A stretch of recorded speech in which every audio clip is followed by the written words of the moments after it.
आता गणरायाचं आगमन झालंय चोपड्यातल्या मध्यवर्ती भागात छत्रपती शिवाजी महाराज चौकात. आता गणरायासाठी आगमनासाठी जवळजवळ सगळेच मंडळ छत्रपती शिवाजी महाराज आपले शक्ती प्रदर्शन किंवा आपण काय नवीन करतो हे तिथे शो करत असतात. विद्युत रोषणाई, फटाक्यांची आतिषबाजी, कागदांचे रंगबिरंगी कागदांचे फुवारे, अशा प्रकारे इथे प्रत्येक गणरायाचं आगमन केलं जातं.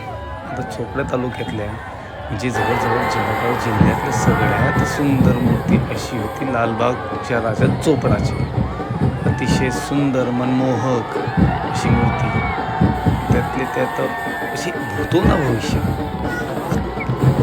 जशी आपल्याला लाडक्या बाप्पाच्या आगमनाची आतुरता असते, गणेशोत्सवाची आतुरता असते, तशीच चोपड्या तालुक्यात सगळ्या गणरायाच्या आगमनाची एक आतुरता असते.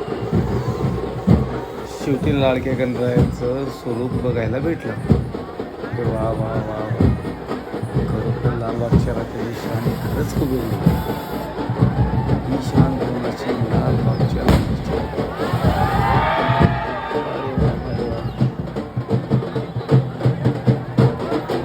मूर्तीच्या बद्दल सांगण्यामध्ये विशेष असं मुंबईच्या लालबागच्या राजाला जे धवल परिवार रंगकाम करतं, नक्षीकाम करतं, त्याच कारागिराच्या हाताने लालबागच्या राजा चोपडा या गणेश मूर्तीला रंगरंगोटीचं काम त्याच धवल परिवाराने. विशेष लालबागचा मान त्यांनाच, तो मुंबईचा असेल चोपड्याचा असेल, मान